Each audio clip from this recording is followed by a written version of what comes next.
this one, especially considering ang tagal nila ang dalawa ni Sawo. Tsaka, yung surprise para sa akin dito sa series na to is yung first 2 picks sa first phase ay tinanggal para sa kanya. Oo. Na parang, alam mo yun, iisipin mo na, okay, sige, we would always say na nandiyan si Kid Bomba, si Sawo, ngayon si Hiko, and even si One Shot, MVP kanina nung game number 1. So parang, very underrated ito si Sunset Lover with how prioritized his hero pool is pagdating dun sa mga banning phase. But now, we're gonna be moving forward into game number 2. FCON Esports chose to stay at the blue side still. I'm wondering now kung kukunin na ba nila yung Bruno or will Team Spirit ban it out? Kasi those are really rare circumstances na FCON Esports did not pick the Bruno when it's open. Interestingly for me na aside from the Bruno pick, we're also seeing big priority on the Joy pick, by the way, which is akala ko gagamitin today ng Team Spirit. But apparently, they're ready for a joyless day-to-day. And, ooh, look at that. Longest game? Yes, sir. Wow, 16 minutes and 33 seconds average. Parang sanay sila sa pang matagalan, boss. O, kanina parang gusto mo pa kumain ulit eh. Oo nga. Actually, nakakain pa nga ako. Nakadalawa ka pa? Nakadalawa pa ako. Nung nag-lunch kanina si Han, sabi niya, ay parang matagal to. Parang ano eh, parang maglo-lord dance pa. Sige nga. Kaya nga eh. Kuha nga muna ako ng round 2. Pero ito, round 2 na rin naman na kasi nila.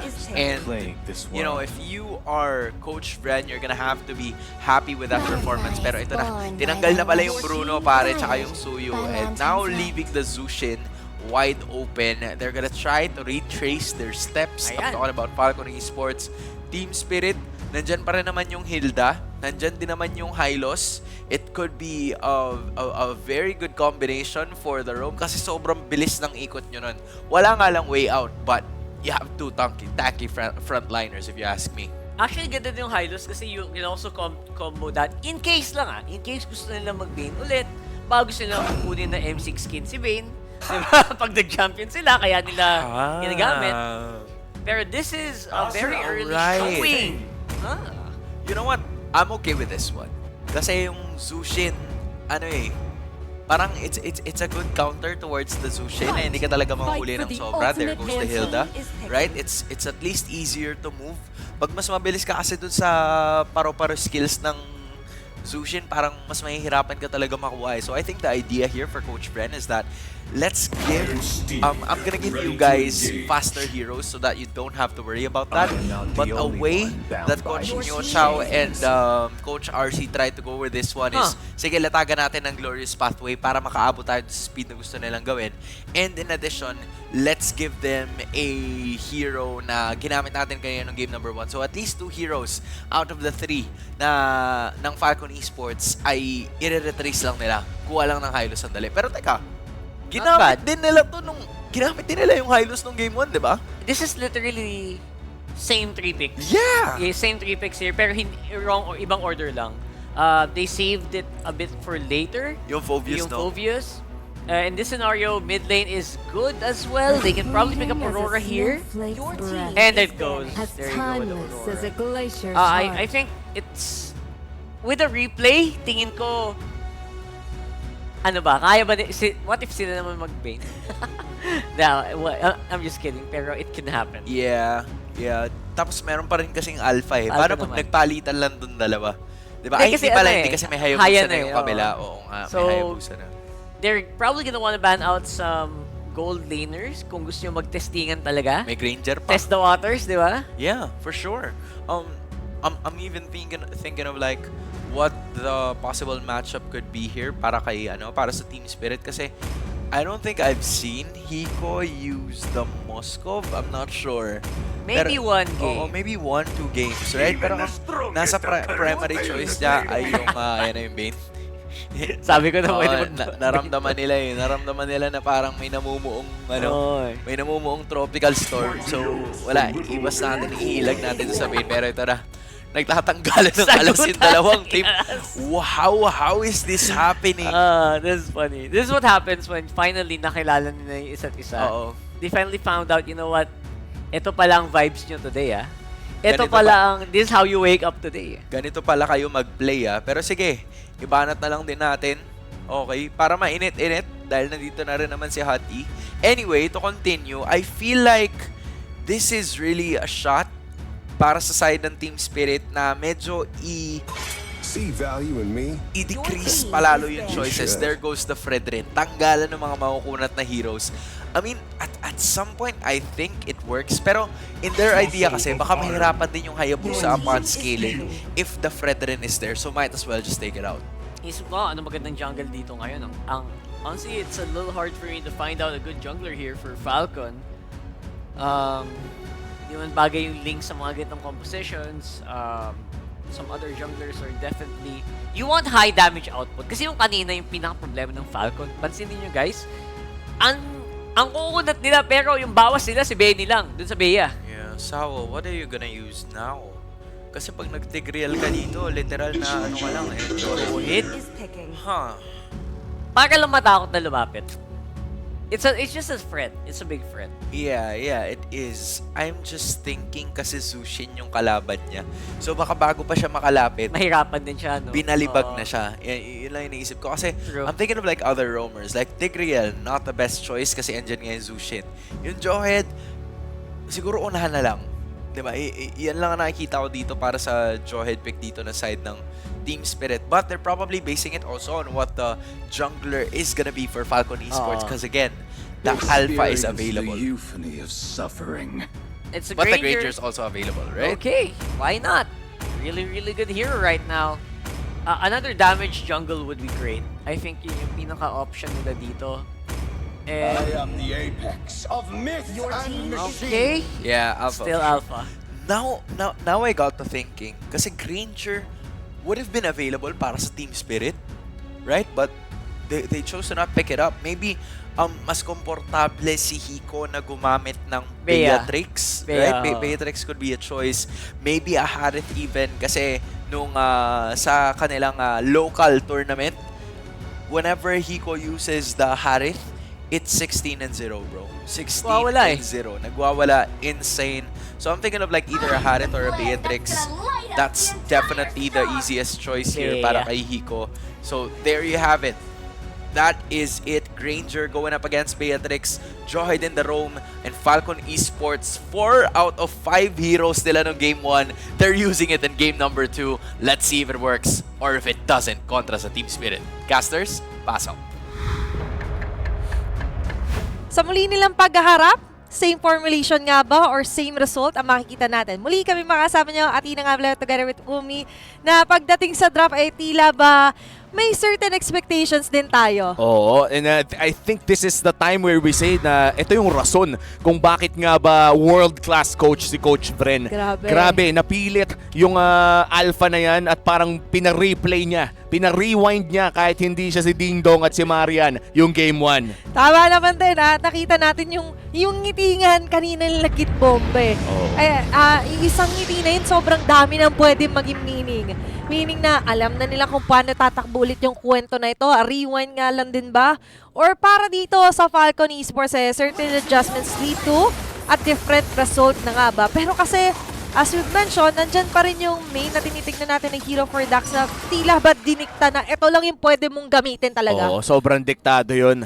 Maagang naghayabusa ang Team Spirit at maaga din pupunta dito kay PX7 and this might just be first blood pero muntikan lang naman dahil nabalibag pa rin siya. But going back dun sa punto, no, nagban ng 3 jungle, maagang naghayabusa, hindi nagpick ng jungle ang Falcon Esports ng first phase kaya biglaan na rin lang binagsakan ng 2 more bans na Fredrin and Bane, leaving Alpha as the only option. Mukhang nagmamakaawa ang Team Spirit na mag-alpha ka ulit, Dax. Okay lang, kahit mag-alpha ka. Sige lang, di ba? We listen, we don't judge.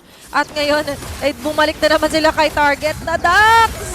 Ayun na nga, first blood pa na naman para kay Dax. Kung tumama ang Quad Shadow at sulit na sulit lahat ng mga abilidad ng Team Spirit. For now, 0-1 na. Tandaan natin, 0-4 si Dax kanina sa ating game number 1. At mukhang si Royal Milk na ata ang kanilang isusunod. Available ang Shadow Kill. Pero nandyan ang Minion Wave kaya hindi nila itutuloy. Sunset Lover na ata ang isusunod. Pero Pride of Ice ay nandyan pa rin naman with the Regen.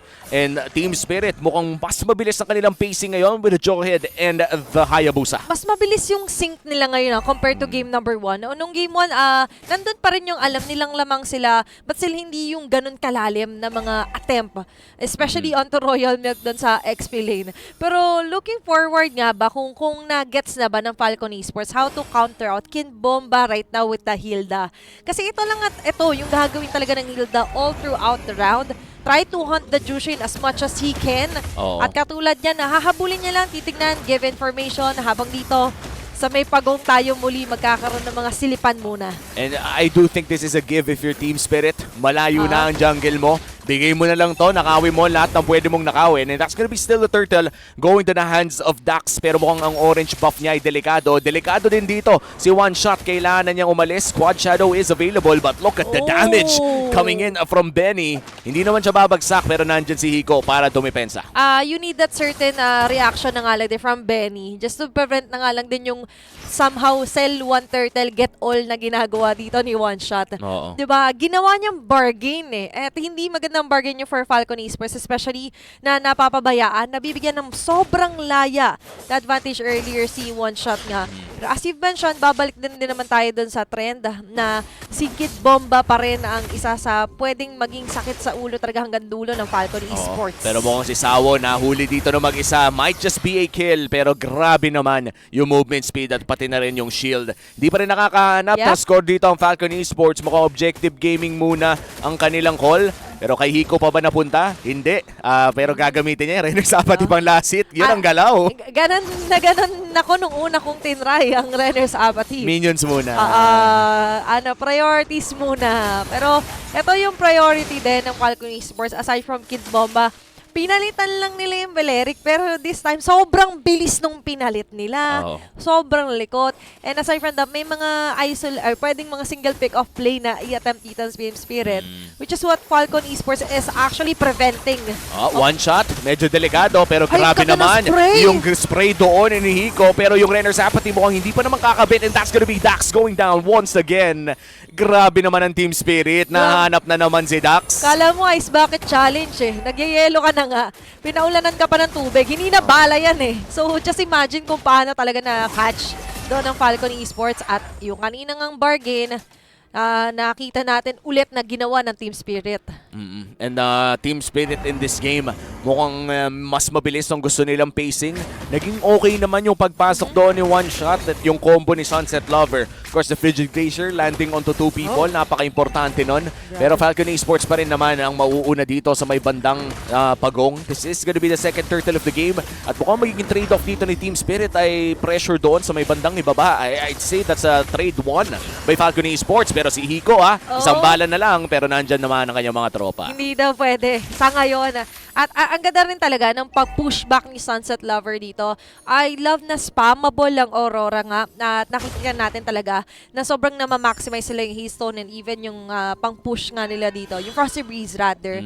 And aside from that for Falcon Esports, sila ngayon yung tila ba laging naghahabol. Hindi man nila gusto maghabol. Pero yun yung ginagawang trend. Sineset na trend sa kanila ng Team Spirit. At after nila maghabol, sila naman ngayon yung pwedeng mag-hunt down sa kanila. Kailangan na mag-ingat ni Bomba dito Naka Sky Piercer si PX7. Ito yung tinatawag nating Zushin na gustong bumuhat.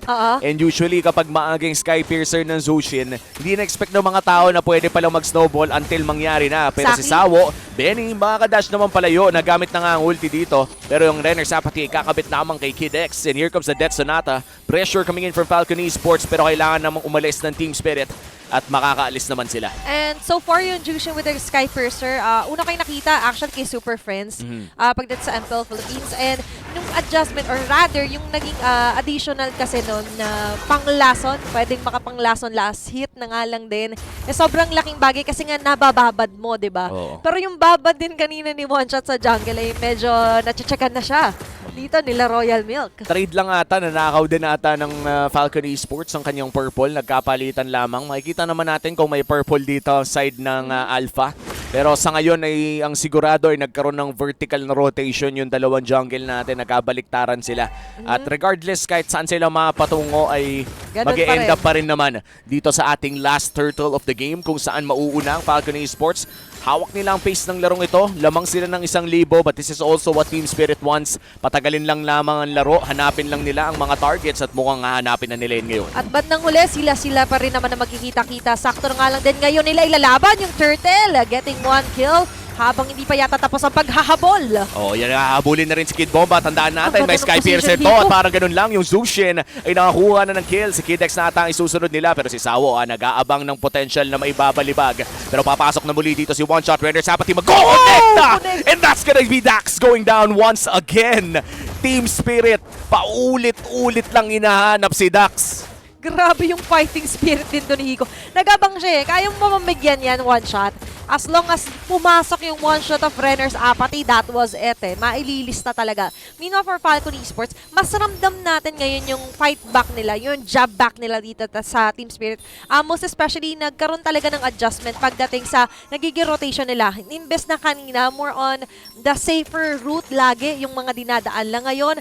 They're ready for action, they're ready for team fights, or even skirmishes. Nakikita natin, dalawa man yan, PX7 and even Kids X na nagpapakita sa mapa. Pero with those two, enough na yun eh. Just to somehow zone out members of Team Spirit. Tingnan mo, kahit nga yung tandem nitong tatlo sa may bandang jungle, ay enough para issue away yung Team Spirit. And what's good here for Falcon Esports is medyo nararamdaman na natin na sumasakit na siya, especially with this glowing wand. Magiging napaka-lethal talaga ni Yan na PX7 on this Zushin. Noong game number 1 ay hindi natin siya masyado naramdaman, but that was a double revitalized game kung saan napakahirap humanap ng kill. And now Kid X looking for Hiko. Nandiyan naman Kid siya with the Bomba. Glorious Pathway, pero si Kid Bomba, no! That's gonna be PX7 going down doon sa may bandang likod. Si Royal Milk naman ay tumatalon-talon na pero wala siyang makukuha. Si Kid X naman ata ang isusunod nila. Si Benin ay pumasok na rin. Kid Bomba humaharap at wala na atang makukuha ang Falcon dito, pero si Sabo naka-conceal. Looking for a potential play at hindi na nila itutuloy. They've got the trend na for Falcon Esports, pinagbukod-bukod nila eh. That was almost 3 separate fights na nakikita natin happening at the same time. So they're dividing the attention of Team Spirit. Hindi fully na-maximize na merong revitalize din sila Kid Bomba for other members sana na makakuha ng mga trade-off or kill rather dito sa Falcon Esports. And aside from that, nakikita rin natin na nagkakaroon na ng luxury sa wakas ngayon si Benny na somehow makapag-clear ng wave, makapagbigay ng damage sa pinakakailangan nila. Nakuha pa niya doon si Benny at parang si Kid X na nga ata ang susunod nila. 1 for 2 naging galaw at habang dito sa may bantaas, one shot, Royal Milk nag 1-on-1 at makakalamang doon yung Hayabusa. Team Spirit, alam nila kung sino ang target nila, hindi nagmamatter kahit mamatay si Sawo. Kakasabi pa lang natin ay nakita natin agad for Team Spirit. Action agad. Si Dax ngayon makasalubong nila Kid Bomba. Hindi pa lalapitin. And that's how you box out Alpha using a Hilda, by the way, na ngayon ay nakikita natin sobrang ganda nung nagiging sabihin natin presentation when it comes to the hands of Kid Bomba. Yung Hilda ngayon ay madadagdag na sa listahan na talagang tatatak na for Kid Bomba. Team Spirit, they're playing very far sa nakita natin kahapon. Napakalinis ng laro nila for the last of 10 minutes of this game, honestly. Alam nila kung ano yung kailangan nilang gawin at lumalaban lamang sila pagka alam nilang may target silang pwedeng makuha. Ngayon, midday naman ata ang kanilang punteriya. Kitex, hahatiin ang mapa with the Glorious Pathway. Mukhang makakabag-back naman dito ang side ng Team Spirit pero makapasok si One Shot sa likod. Here comes the Ugi Shadow Kill. Naghati-hati ang apat doon sa likod. Si Royal Milk naman ata ang unang babagsak. Team Spirit takes 1 and Falcon Esports takes none. That's a full-on na clash na nangyari sa mid. Pero nakita natin kung paano ginuggle ng Team Spirit yung firepower na meron sila. By capitalizing onto one shot, nasama mag-spray over ng damage ng mga members ng Falcon Esports. Tapos yung literal spray ng balay, manggagaling doon kay Hiko. Delivering killer blows dito sa Falcon Esports. At ngayon, sa pagmarcha lang sa may bandang baba, ay tila lalong liliit ang mapa ng Falcon Esports. Pinaa-atras sila dito nila Sunset Lover. Here we go. Lord Push in the bottom lane. And this is what's good for Falcon Esports. Meron naman silang malupit na wave clear with Zushin and of course the Granger as well. Majority sa Granger yun. So pwedeng tumagal ang laban na ito pero kailangan nila mag-ingat sa flicker play na pwedeng magmula kay Sawo. Ugi Shadow Kill. Benny! Medyo lumayo si PX7, yung ating kapatid, hindi nagkatuloy-tuloy. And this is just a crucial pick-off para dito sa Team Spirit. Ang tanong doon ni Benny, bakit? Bakit ka umalis? Bakit mo ko iniwan? Pero mamaya na yung sagot doon sa tanong na yan kasi ngayon ito yung sagot Ayun ng na nga. Falcon Esports. Yan na ang sagot dahil nakakuha na rin ng isa sa wakas. Pero si Kid X kailangan na lumayo. Hiko looking for that kill pero mukhang si One Shot pa ata makakakuha. Ito na, libreng kabayo para sa lahat. Ang tanong dito ay makakauwi pa kaya? 6 seconds Walang on that lingunan quad to. shadow.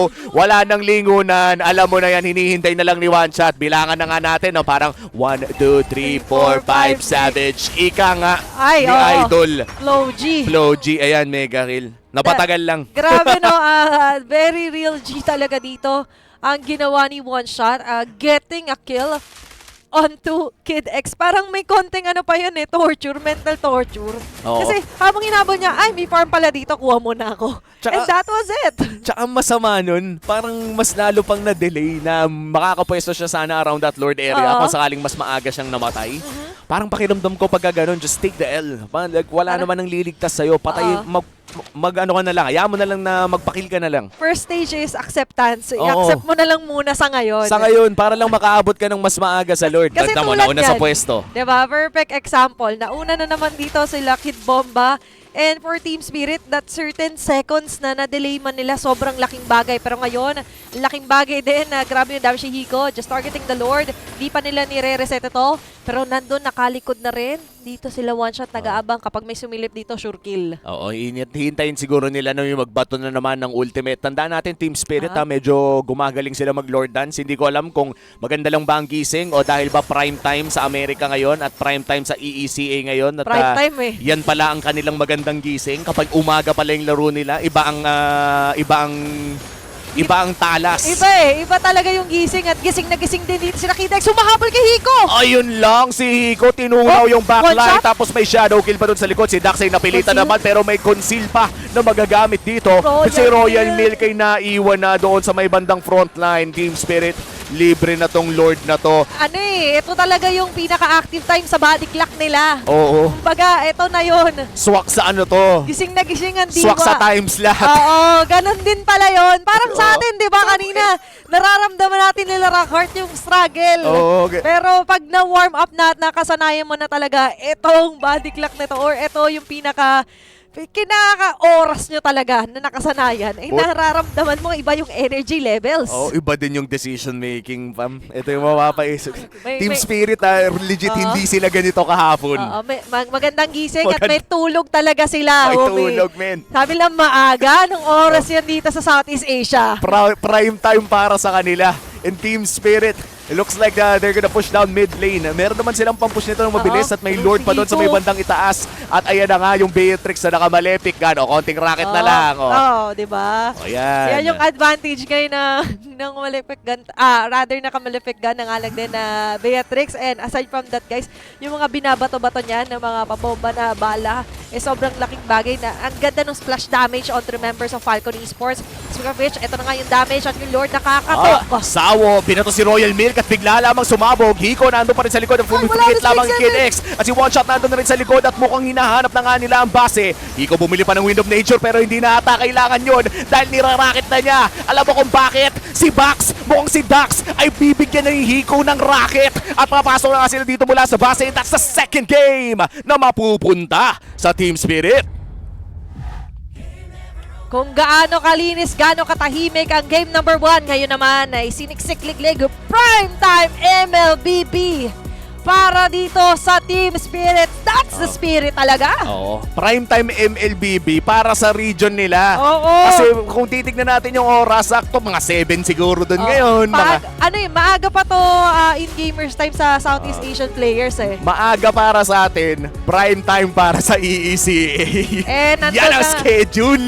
At pinagtanggol na naman ng last defenders of the West ang kanilang pwesto dito sa lower bracket match nila. And they're going on the match point laban dito sa Falcon Esports. Oo, ito na yun.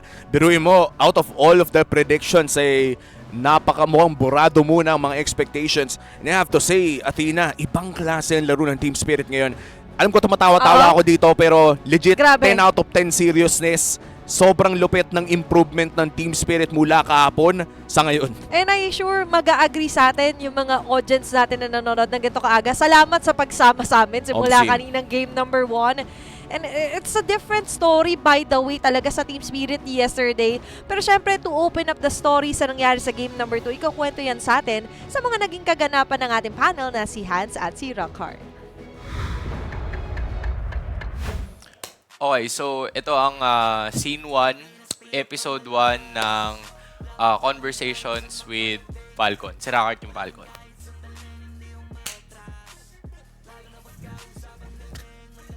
Ano ba kasi nangyayari, tol? Okay ka lang ba? Ano nangyayari? Narakit. Ano?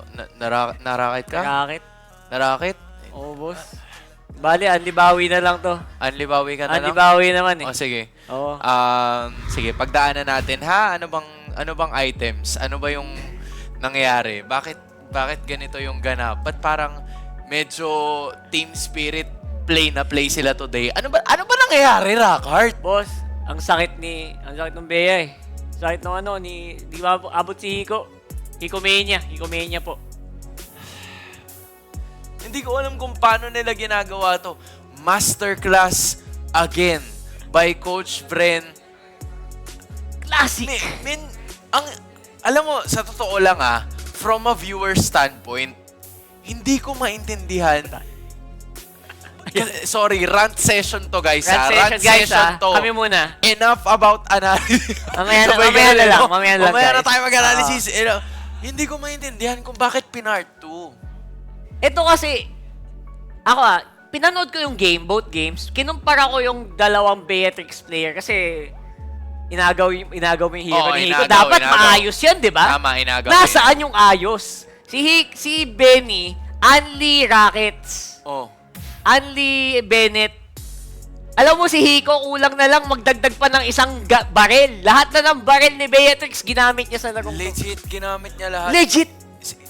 Oo, yung shotgun. Sure, shotgun! Yung shotgun sobrang bihira pero gumagamit siya like for some reason I don't understand. Pero yes, Team Spirit, nung una pa lang, parang nagugulat na rin ako dun sa turnaround ng mga picks eh. Kasi yes, they banned out the Bruno. Parang hindi ko alam, parang pwede sana nilang kunin yung Hilda as first pick. Kuha sila ng Hylos. Ay, hindi pala kasi kinuha nila yung Hylos. Pero the Hilda would have been very important in the lineup that they have. Kasi si Royal Milk, yes, yung Phobius niya gumagana in like previous games. Pero ang dami na kasing nangyari. Ang dami nang naging ganap. And yeah, it's just a little too difficult now for Falcon Esports to be able to bounce back kasi 0-5-1 yung best hero ni Royal Milk. So you know na pinag-aralan talaga to ng Team Spirit. Not to mention, aside from the gold diff na sinabi namin, sobrang layo talaga. Royal Milk not doing as much as I thought he would. Si One Shot sobrang surprising nung ginagawa niya dito. Normally, pag ikaw ay isang Hayabusa and the highest level of play, medyo may konting kaba, si One Shot pumapasok sa base. You know what?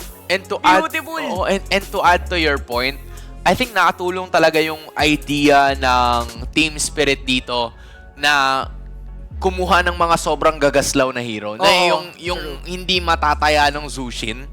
Kasi kung sisilipin natin, hindi ko alam kung bari ako ba yun. Bari ako yata. Sige, silipin mo sa na kanila. lang. Okay, sa kanila pala. Sorry, pare. Pero yun, to continue, yung nangyari kasi dito, most of the time, huli lang ni PX7, si Sawa lang.